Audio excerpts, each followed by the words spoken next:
بھائی اس ویڈیو میں ہم ایک فرضی اسکول کی آبادی کو دیکھ لیں گے۔ یہاں فرض کر لیتے ہیں کہ کوئی 10,000 طالب علم ہیں اور ہم یہ جاننا چاہ رہے ہیں کہ اس اسکول میں حساب یعنی میتھس کی تعلیم کس معیار کی دی جا رہی ہے۔ ظاہر ہے کہ یہ جاننے کے لیے ہمیں جائزہ لینا ہوگا یعنی سروے لینا ہوگا، اور جائزے میں ہم ان تمام 10,000 طالب علموں کو شامل کر سکتے ہیں۔ لیکن صاف سی بات یہ ہے کہ اتنا وقت تو کسی کے پاس بھی نہیں ہوگا کہ 10,000 لوگوں کو پکڑ پکڑ کر ایک ہی بات پوچھتے رہیں۔ لیکن بات یہ ہے کہ ہم وقت بچانے کے لیے ہلکا کام بھی نہیں کر سکتے۔ بھئی ہمیں پوری ایمانداری کے ساتھ جائزہ لینا پڑے گا۔ تو اس مسئلے کا حل یہ ہے کہ ہم اس آبادی سے ایک نمونہ یعنی سیمپل لے لیں۔ اچھا، اس نمونے میں جو لوگ چنیں گے وہ بے ترتیب یعنی رینڈم طور پہ بھی چنے جا سکتے ہیں، اور کسی ترتیب کے ساتھ یعنی نان رینڈم طرح سے بھی چنے جا سکتے ہیں۔ اب جب ہم بات کرتے ہیں رینڈم سیمپلنگ کی، تو بھائی کیونکہ ہم اتنی دفعہ دہرا چکے ہیں اس لیے ہمیں لگتا ہے کہ رینڈم سیمپلنگ تو بہت آسان ہے، لیکن یہ اتنی آسان ہے نہیں، اور اس کو کرنے کے ایک نہیں بلکہ مختلف طریقے ہیں۔ مثال کے طور پہ ایک طریقہ ہے سادہ بے ترتیب نمونے لینے کا، جس میں ہم ہر طالب علم کو ایک مخصوص قدر سے منسوب کر لیتے ہیں اور پھر کمپیوٹر کو بے ترتیب طور پہ کچھ اقدار نکالنے کے لیے کہہ دیتے ہیں۔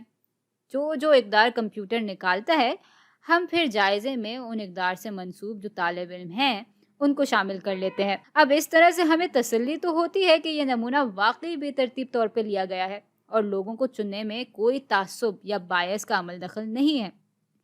لیکن یہ بھی تو ممکن ہے کہ بے ترتیب طور پہ لیا گیا نمونہ بھی غیر مناسب نکل آئے۔ یعنی ہو سکتا ہے کہ اس طرح سے نمونہ لینے پہ ہمارے پاس چھوٹی عمر کے طالب علم زیادہ ہوں اور بڑی جماعت کے طالب علم کم ہوں، یا پھر سائنس کے طالب علم زیادہ ہوں اور آرٹس کے طالب علم کم ہوں۔ اور ان سب وجوہات کی وجہ سے ہو سکتا ہے کہ ہمارے جائزے میں تعصب آ جائے، کیونکہ پھر یہ نمونہ پوری آبادی کی نشاندہی تو نہیں کر رہا ہوگا۔ تو اس تعصب کو ہٹانے کے لیے رینڈم سیمپلنگ اور بھی طرح سے کی جا سکتی ہے۔ ان میں سے ایک طریقہ یہ ہے کہ ہم سطح کی بنیاد پہ نمونے لیں۔ اس کو انگریزی میں اسٹریٹیفائڈ سیمپلنگ بھی کہا جاتا ہے۔ تو اس میں بنیادی طور پہ آپ آبادی کو مختلف سطحوں میں بانٹ دیتے ہیں۔ مثال کے طور پہ ہم سارے طالب علموں کو ان کی جماعت کے مطابق مختلف سطحوں میں بانٹ دیں۔ یہاں مثال کے طور پہ 7ویں جماعت کے طالب علم آ جائیں گے، یہاں 8ویں، یہاں 9ویں اور یہاں 10ویں جماعت کے طالب علم ہوں گے۔ اور اب مثال کے طور پہ بجائے اس پوری آبادی سے بے ترتیب طور پہ 100 طالب علموں کا نمونہ لینے کے، ہم ان سب سطحوں سے 25 طالب علموں کا بے ترتیب نمونہ لے لیں۔ لیکن اگر ہم ایسا کرتے ہیں تب بھی مثال کے طور پہ سائنس اور آرٹس کے طالب علموں کا تعصب تو رہتا ہے۔ تو بے ترتیب نمونے میں سب کی ایک جیسی نمائندگی بہت ہی مشکل ہے، اور اس مشکل کو آسان بنانے کے لیے ہم ایک اور طریقہ استعمال کرتے ہیں۔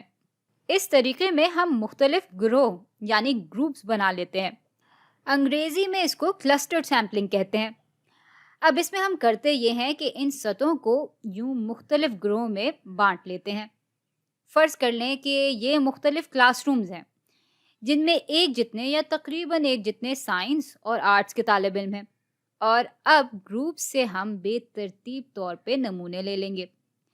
تو یوں ہمارے جائزے میں کم سے کم تر امکانات ہوں گے تعصب ہونے کے، کیونکہ نمونے ہمارے پاس مختلف جماعتوں کے طالب علم کے بھی موجود ہیں، اور ساتھ ہی ساتھ آرٹس اور سائنس کے طالب علموں کی بھی ایک جتنی نمائندگی ہو رہی ہے۔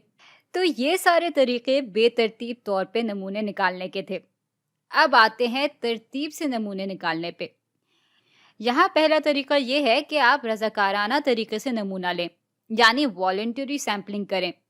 اس میں آپ آبادی کے ہر شخص کو بتا تو دیتے ہیں کہ آپ جائزہ لینے والے ہیں، لیکن ان کو کہتے ہیں کہ اگر آپ کو رائے دینے میں دلچسپی ہے تو اس تاریخ کو اس وقت پہ اس جگہ اپنی رائے دینے کے لیے آ جائیں۔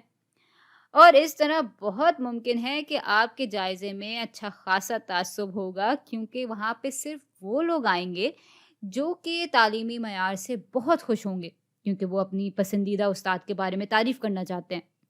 یا یہ بھی ہو سکتا ہے کہ جو خوش ہیں وہ جانے کی زحمت ہی نہ کریں، اور جو حساب کے استاد کی شکایت لگانا چاہ رہے ہیں